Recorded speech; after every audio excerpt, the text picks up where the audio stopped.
Hello friend, good evening. आज मैं आप लोगों को पंप के बारे में बताने जा रहा हूँ। पिछला लेक्चर में हमने डायरेक्शन कंट्रोल वाल्व के बारे में बताया था और काफी डिटेल में बताया था और मैं उम्मीद करता हूँ कि आप लोगों को समझ में आ गया होगा। तो पंप जो है, पंप मेनली टू टाइप्स का होता है, दो प्रकार का होता है। एक पॉजिटिव डिस्प्लेसमेंट पंप और एक नॉन पॉजिटिव डिस्प्लेसमेंट पंप। सबसे पहले तो मैं बताना जो पंप का काम क्या है। पंप का जो काम है ये फ्लो देना काम है। अभी नॉन पॉजिटिव पंप भी फ्लो को देता है, लेकिन ये वहां पे यूज होता है जहाँ पे बहुत ज्यादा वॉल्यूम हैंडल करना हो, और ये सेंट्रीफ्यूगल फोर्स के प्रिंसिपल पे काम करता है। इसमें कोई पॉजिटिव सीलिंग नहीं होता है इनलेट आउटलेट के बीच में, और इसका जो प्रेशर है, जो भी प्रेशर डिपेंड करता है पंप के साथ रोटेशन स्पीड के ऊपर डिपेंड करता है। इसका डिलीवरी लाइन, डिलीवरी वाल्व को हम बंद कर सकते हैं। हमने एक क्रॉस सेक्शन एरिया देख के सेंट्रीफ्यूगल पंप के बारे में बताया है। इसमें देखिए इम्पेलर है, इनलेट है जहाँ से वाटर या जो भी फ्लूइड हैंडल करना वो आता है, एक केसिंग है, ये वलूट केसिंग बोलते हैं। आप देखेंगे कि इसका एरिया धीरे धीरे धीरे धीरे कम होता जाता है। जब ये रोटेट होना शुरू होता है तो फ्लूइड को लेके ये थ्रो करता है, इधर थ्रो करता है। जिस स्पीड से थ्रो करता है उतना हाइट हेड हमको पंप में मिल जाता है। अभी देखिए ये पंप का इम्पेलर है, एक डिफ्यूजर है और एक आउटलेट है और एक केसिंग है। ये सेंट्रीफ्यूगल पंप के बारे में है। एक एक्सियल प्रोपेलर टाइप का जो पंप है वो इस टाइप का होता है और ये एक्सिस के अलोंग रोटेट होता है। प्रोपेलर को हमने दिखा रखा है, इनलेट दिखा रखा है, आउटलेट है। अब नॉन पॉजिटिव डिस्प्लेसमेंट पंप में हेड और प्रेशर में एक रिलेशनशिप होता है। आप देखते होंगे कि जो पंप का टैग है, टैग के ऊपर कुछ लिखा रहता है, या तो हेड लिखा रहता है या प्रेशर लिखा रहता है। तो हेड और प्रेशर में क्या रिलेशन है? Head equal to pressure into 10 upon gamma. Gamma क्या है? Specific gravity of liquid. जो हम लिक्विड को ट्रांसफर करते हैं उसका स्पेसिफिक ग्रेविटी है। पी प्रेशर है केजी पर सेंटीमीटर में, एच हेड है मीटर में। अब एक एग्जाम्पल के तौर बताते हैं। अगर हमारे पास पंप के टैग के ऊपर लिखा हुआ है प्रेशर 10 केजी मीटर, तो अगर हम यहाँ पे पी के जगह पे 10 रखते हैं, स्पेसिफिक ग्रेविटी वाटर का 1 होता है, तो हाइट जो आएगा, जो हेड आएगा, यहाँ पे हम रखें तो हेड इक्वल टू 10 इंटू 10 मतलब 100, क्योंकि स्पेसिफिक ग्रेविटी वाटर का 1 होता है। तो अगर उसके ऊपर पंप के टैग के ऊपर 10 केजी पर सेंटीमीटर स्क्वायर लिखा हुआ है तो ये 100 मीटर हाइट तक अप्रॉक्स फ्लूइड को ट्रांसफर करेगा, अगर वाटर है तो। ऐसे हम उल्टा चलते हैं। अगर हेड लिखा हुआ है, अगर पंप के ऊपर हेड लिखा हुआ 50 मीटर, और तो हम अगर इस फॉर्मूला में 50 रखते हैं तो 50 equal to P into 10 upon 1, अगर ये वाटर को हैंडल करने वाला है। तो इस कंडीशन में जो प्रेशर आएगा वो 5 केजी पर सेंटीमीटर स्क्वायर आएगा। ये इंपॉर्टेंट है क्योंकि कहीं कहीं कोई पूछता भी है कि हेड क्या है।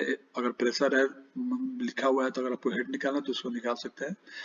अगर हेड है प्रेशर पूछता है तो आप निकाल के इस फॉर्मूला से बता सकते हैं। अभी हम आते हैं हाइड्रोलिक्स के मेन पंप के बारे में। जो ये पॉजिटिव डिस्प्लेसमेंट पंप है, ये कहाँ यूज होता है? हैंडल लेस वॉल्यूम और high pressure. It gives A given amount of fluid in every revolution और स्ट्रोक्स और साइकिल। जब हम उसको रोटेट करते हैं तो हर रिवोल्यूशन में एक फिक्स अमाउंट देता है। अगर ये पिस्टन पंप टाइप का है तो हर स्ट्रोक्स में ऑयल देता है, या हर साइकिल में देता है। ये हर साइकिल में एक फिक्स अमाउंट फ्लूइड का देता है, और इसको इंटर लीकेजेस से, एक्सेप्ट लीकेज छोड़ के, जो डिलीवरी लाइन का प्रेशर है, आउटलेट का प्रेशर है, उससे इसको कोई मतलब, ये इससे इंडिपेंडेंट होता है, मतलब स्वतंत्र होता है। और इसका जो आउटलेट है पॉजिटिवली सील्ड होता है इनलेट से। इससे क्या होता है कि जो भी हम लिक्विड देते हैं वो आगे की ओर चला जाता है, लाइन में चला जाता है। इसमें और नॉन पॉजिटिव ये डिफरेंस है कि अगर इसका डिलीवरी वाल्व को हम बंद कर देते हैं तो क्या होगा? पंप या तो पंप का मोटर या तो रुक जाएगा, स्टॉल हो जाएगा, या अगर डिलीवरी लाइन कमजोर है तो डिलीवरी लाइन को फाड़ देगा। तो इसमें और उसमें यही डिफरेंस है। अब positive distribution pump different different type होते हैं।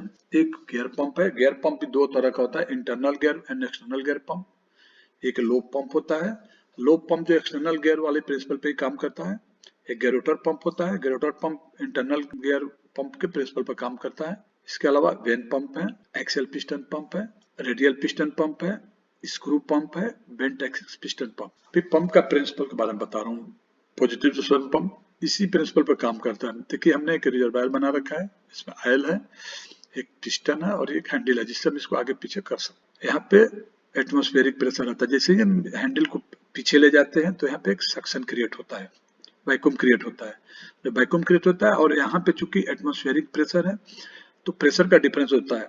जैसे ही प्रेशर का डिफरेंस होता है तो जैसे हम पीछे जाते हैं तो ऑयल निकल के, जैसे इस पिक्चर में दिखाया, ऑयल निकल के इसमें भरना शुरू हो जाता है। फिर जब इससे हम इसको आगे पुश करते हैं ये ऑयल देखिए ये चेक वाल्व के थ्रू आगे निकल जाता है। चूंकि ये चेक वाल्व है तो जो आयल आगे निकलेगा वो पीछे नहीं आएगा, या जो आयल इस चेक वाल्व को क्रॉस करके इधर चला गया, जब हम फर्दर स्ट्रोक लेते हैं तो ये चेक वाल्व सीट पे बैठ जाता है। देखिए यहाँ पे दिखाया हुआ ये सीट पे बैठ गया और ये सीट से अनसीट हो गया है।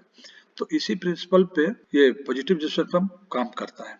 अभी हम इसी क्रम में एक चीज बताने वाले हैं कि ये जो हमारा फ्लूइड्स है, जो फ्लूइड्स हम हाइड्रोलिक ऑयल यूज करते हैं, उसका एक स्पेशल वेट होता है, स्पेसिफिक वेट होता है कि एक कॉलम फ्लूइड 1 क्यूबिक फीट, अगर हम 1 क्यूबिक फीट कॉलम में अगर हम फ्लूइड को डालते हैं, हाइड्रोलिक फ्लूइड डालते हैं, तो अगर हम उसका वजन करते हैं तो वो 55 से 58 पाउंड होता है। चूंकि इसका बेस जो है 1 स्क्वायर फीट है, 1 स्क्वायर फीट मतलब 12 inch by 12 inch, 144 square inch. तो अगर 55 से 58 को हम 144 से डिवाइड करते हैं तो ये रफली 0.4 psi आता है। 1 फीट कॉलम अगर हम हाइड्रोलिक फ्लूइड का लेते हैं तो जो बॉटम पे प्रेशर उससे जनरेट होता है 0.4 psi होता है। अगर 2 फीट करेंगे तो उससे 2 से मल्टीप्लाई तो 0.8, अगर 3 फीट लेंगे तो हो जाएगा 1.2। ऐसे अगर 10 फीट कॉलम अगर पकड़ते हैं तो ये हो जाएगा 4 psi। यही रीजन है कि जो हम लोग घर में जो बोतल रखते हैं, पानी वाला जार रखते हैं, नीचे में अगर हम नल लगाते हैं तो देखते हैं कि जब पानी भरा रहता है तो जो नीचे हमें बर्तन में जब हम पानी निकालते हैं तो जल्दी भर जाता है, लेकिन उसका लेवल जैसे जैसे कम होता है तो हमको पानी जो भरने में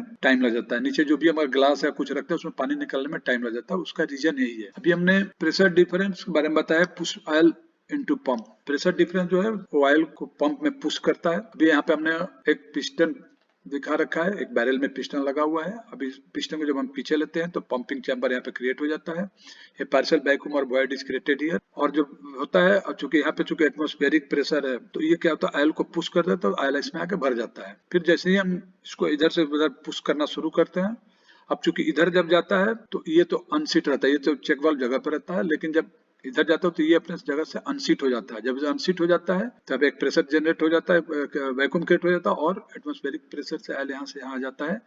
फिर जब हम इसको आगे पुश करते हैं तो पुश करते समय ये जो वाल्व है वो प्रेशर से अपनी जगह पर बैठ जाता है और ये अपनी जगह से हट जाता है और ये सिस्टम में चला जाता है। ये जो हमारा पंप है, पंप से जब तक रिस्ट्रिक्शन लाइन में रहता है तब तक प्रेशर हमको मिलता है और हम लोड को उठा सकते हैं। अगर पंप फॉर एग्जाम्पल अगर 10 गैलन पंप का कैपेसिटी है, 10 गैलन हमारा पंप जीपीएम का पंप है और हमको कोई लोड उठाना है, जैसे 8000 पाउंड का वो लोड उठाना है, तो यहाँ पे अगर हम 8000 पाउंड को 10 सेंटीमीटर स्क्वायर का हमारा अगर पिस्टन है, तो जब हम इसको यहाँ जो प्रेशर आएगा फोर्स अपॉन एरिया, तो 8000 डिवाइड हम अगर 10 से करते हैं तो 800 psi का प्रेशर जनरेट होता है। इस कंडीशन में जब यहाँ पे हमारा कोई भी लीकेज नहीं है, अगर ये सिलेंडर बाई चांस हमारा ये सिलेंडर से लीकेज शुरू हो जाता है, जैसे नेक्स्ट एग्जाम्पल में दिखाया हमने, अगर मान ले कि 10 जीपीएम कैपेसिटी के बदले में 9.5 जीपीएम हमारा निकल जाता है, लीक कर जाता है, तो 0.5 जीपीएम बचता है। तो 0.5 जीपीएम के रिस्पेक्ट में जो भी यहाँ पे प्रेशर जनरेट हो रहा है, अगर 800 psi प्रेशर जनरेट हो रहा है तो इस लोड को तब भी हम लिफ्ट कर सकते हैं।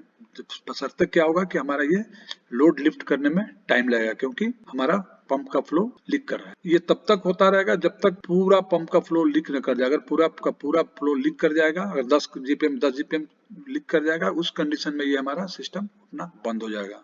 अभी मैं हाइड्रोलिक पंप के बारे में, फंक्शन के बारे में बता रहा हूँ। Pump converts mechanical energy to hydraulic energy. Hydraulic energy क्या है, ये प्रोडक्ट है फ्लो एनर्जी और प्रेशर एनर्जी का। हम दोनों को मल्टीप्लाई कर दें तो हाइड्रोलिक एनर्जी आ जाएगा। पंप का डिलीवरी के लिए एक फॉर्मूला है। पंप का डिलीवरी कैसे निकालते हैं, नॉमिनल डिस्प्लेसमेंट इनटू स्पीड। अगर क्यू पंप का डिस्चार्ज है और पंप का स्पीड आरपीएम में है तो Q equal to CC cubic centimetre per revolution into RPM में मल्टीप्लाई करें तो पंप का डिस्चार्ज निकल जाएगा। इसमें देखिए जैसे जैसे लोड बढ़ता है स्पीड विल इंक्रीज, जैसा कि हमने पिछला लेक्चर में बताया है। ये हमारे साथ भी होता है, अगर हम कम लोड उठाना हो तो हम स्पीड हमारा ज्यादा रहेगा, ज्यादा लोड उठाना है तो स्पीड कम हो जाएगा, क्योंकि उस कंडीशन में फ्लो रेट कम हो जाता है। क्योंकि प्रेशर ज्यादा चाहिए तो प्रेशर डिफरेंस जैसे कम होता है तो फ्लो कम हो जाता है। पंप जैसे जैसे पुराना होता है वॉल्यूमेट्रिक एफिशिएंसी कम होता है, क्योंकि wear out parts wear out होने लगते हैं। जब वियर आउट होते हैं इंटरनल लीकेजेस शुरू हो जाते हैं, इसलिए पंप का वॉल्यूमेट्रिक एफिशिएंसी कम मिलता है। अब rough estimate power done by pump. Pump power कितना, तो किलोवाट में अगर हम पावर पकड़ते हैं तो P इंटू क्यू अपन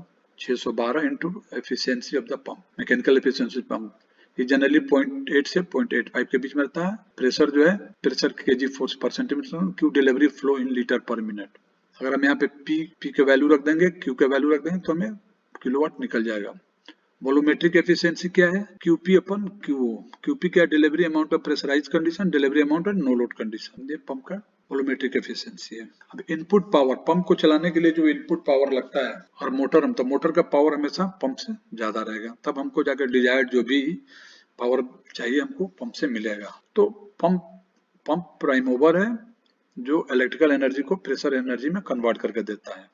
प्रेशर एनर्जी कहाँ से आता है? रिस्ट्रिक्शन से आता है। अभी हम आते हैं इंटरनल गियर पंप के ऊपर। अभी देखिए, जैसा कि हमने ड्राइंग में दिखा रहा है कि इंटरनल गियर पंप कैसे काम करता है। इसमें 2 गियर रहते हैं, इंटरनली मेश में रहता है, और इसके अलावा एक क्रिसेंट सील रहता है। क्रिसेंट सील मतलब अर्धचंद्राकार सील रहता है। आयल एंटरिंग, इनलेट से आयल का एंट्री होता है, और जो इसमें गैप है इसमें हमारा आयल आता है, और जब ये रोटेशन शुरू कर, जैसे ये रोटेशन शुरू करता है तो क्रिसेंट सील के ऊपर आने के बाद आयल का डिलीवरी इधर से हो जाती है। ये इनर गियर दिखा रखा है हमने, एक इसमें आउटर गियर है, बाहर वाला आउटर गियर है। From the spaces between the teeth of this internal gear, जो इंटरनल गियर के टीथ है उसमें आयल हमारा रहता है। कैरी, इंटरनल गियर के टीथ के बीच कैरी होता है, और क्रिसेंट सील के पास आने के बाद constant meshing of the gear force oil, जहां से कांस्टेंट मेसिंग होता है to this point where constant meshing of two gear forces oil, यहाँ पे फोर्स करके और ये डिलीवरी लाइन में दिस पोर्ट आयल चला जाता है। ये एक्सटर्नल गियर पंप है।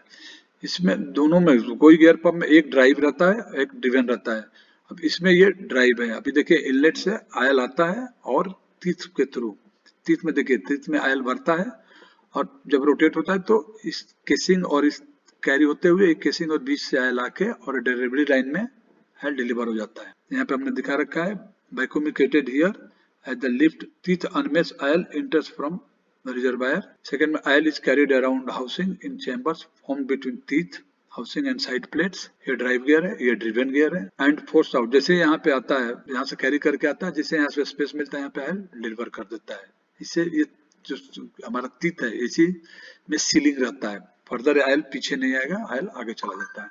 Outlet pressure against it causes heavy side loading. इसका डिमेरिट क्या है गियर पंप का, कि आउटलेट प्रेशर जो है वो अनमेश होता है तो हेवी साइड लोडिंग शाफ्ट के ऊपर देता है। अभी एक लोब पंप है, ये भी देखिए एक्सटर्नल गियर पंप के बेस में ही काम करता है। ये इनलेट है, एक लोब है, एक ड्राइव है, एक ड्रिवेन है, और इस लोब के बीच में आयल ट्रैप होता है और यहाँ पे आके आयल डिलीवर हो जाता है। ये गेरोटर पंप है। गेरोटर पंप जस्ट उसी प्रिंसिपल पे काम करता है जिस प्रिंसिपल पे इंटरनल गियर पंप काम करता है। इसमें भी इनलेट पोर्ट दिया हुआ है, डिस्चार्ज पोर्ट है, ये केसिंग है। इसमें डिफरेंस ये है कि इंटरनल गियर पंप में क्रिसेंट सील रहता है, इसमें सीलिंग नहीं होता है, और गेरोटर एलिमेंट आयल आने के बाद इधर से पुश हो जाता है। आप देखेंगे इसमें नंबर ऑफ टीथ, इसमें नंबर ऑफ टीथ कम है, इसके रिलेटिवली इसमें नंबर ऑफ टीथ कम है।